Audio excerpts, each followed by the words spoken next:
everyone! How you doing these days, guys? I hope everything okay with all of you.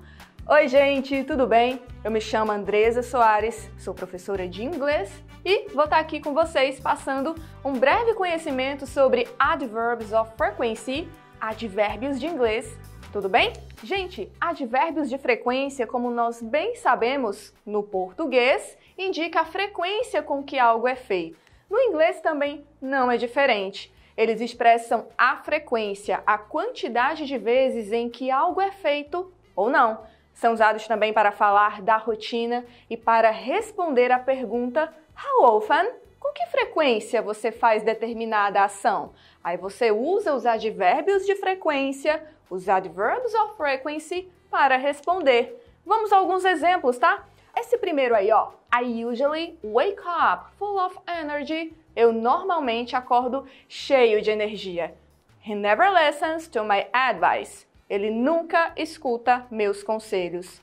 They are always late. Eles estão sempre atrasados. Onde estão os advérbios de frequência nas frases que citei, que falei para vocês? Veja só. Usually, na primeira frase, este que está sublinhado. Usually, geralmente. Never, nunca. Always, na terceira frase, sempre. Ok? Gente, temos mais alguns aqui que eu quero que vocês conheçam. Always, nós já falamos. Sempre, never, nunca. Sometimes, às vezes. Often, frequentemente. One, uma vez. Twice, duas vezes. Seldom, raramente. Usually, usualmente, e também pode ser geralmente. Você pode usar um dos dois. Embora o mais comum e corriqueiro na tradução de usually seja geralmente. Para a gente entender isso numa escala bem amplificada e bem ilustrada, eu trouxe para vocês aí esse quadro. Veja só, nós temos lá embaixo never, ou seja, naquela linha vermelha onde tem 0%.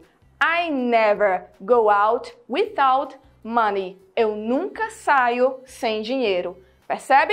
Lá em cima, na frase que está em azul, always, 100%. Ou seja, he always gives flowers to Mary. Ele sempre dá flores para Mary. Ou seja, a frequência com que ele dá flores para ela é sempre. Isso sempre acontece. Então, nós temos a escala de porcentagem que indica a frequência com que as ações são feitas. Por exemplo, nós temos acima de never, hardly ever, quase nunca. We hardly ever play video game. Nós quase nunca jogamos videogame. Aí ele vai subindo, percebe? As porcentagens, gente, veja só, elas não são fixas.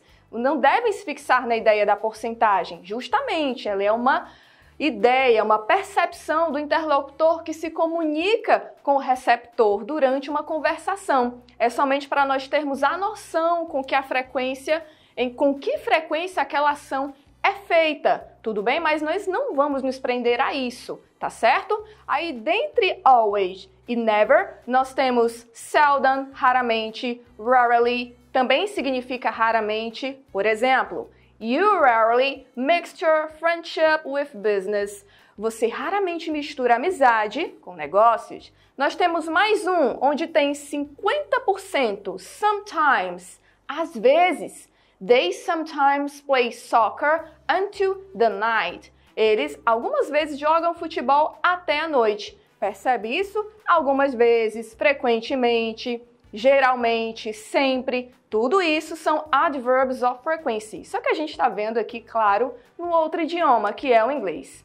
Algumas observações importantes, tá? Eles devem vir antes do verbo principal. Por exemplo, he never listens to my advice. Ele nunca escuta os meus conselhos.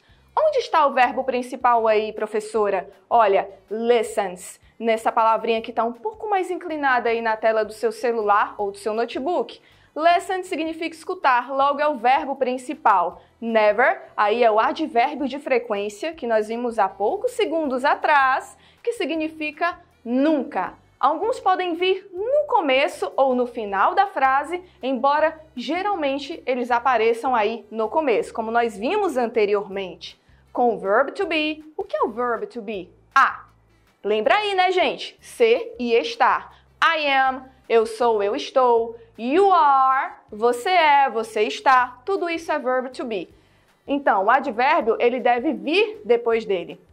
Por exemplo, they are always late. Eles ou elas estão sempre atrasados. Cadê o verb to be, Andresa? Are, A-R-E, que significa estar, estão, tudo bem? Always late. Always, adverb of frequency, it means sempre, que significa sempre atrasados. Joinha? Mais algumas observações para a gente finalizar. Em frases negativas, ele deve vir depois da negação e antes do verbo principal. Ficou meio que uma coisa complexa na tua cabeça agora, mas vamos desmistificar isso um pouco. He doesn't usually get sick. Ele geralmente não fica doente. Onde está, Andresa, a negação e o verbo principal? Nessa palavrinha aí que está inclinada, doesn't, que é a junção de does, verbo auxiliar, mais a partícula not, que você sabe que significa não. Esse does, D-O-E-S, em si, ele não significa nada, porque ele está como verbo auxiliar. Se nós estivéssemos estudando em outros contextos gramaticais, esse does significaria fazer, o ato de fazer alguma coisa qualquer. Então, auxiliar por quê? Porque ele está dando auxílio, apoio ao verbo principal, doesn't. Não se usa finalizando not com never. Nós não utilizamos a partícula not com frases onde está o never, ok? Porque se eu digo que nunca faço aquilo com frequência, não tem necessidade de eu colocar um não nessa mesma frase. Gente, para fixar aí de uma vez por todas na sua memória, os adverbs of frequency, eles indicam a frequência com que algo é feito. Pronto, só colocar isso na sua cabeça, aprender os adverbs of frequency, always, rarely, deixa eu ver aqui outro, sometimes, occasionally, ocasionalmente e foi! Keep calm and carry on, guys! Mantenha-se calmo e continue! See you next class, guys! Vejo vocês na próxima aula. Bye, bye!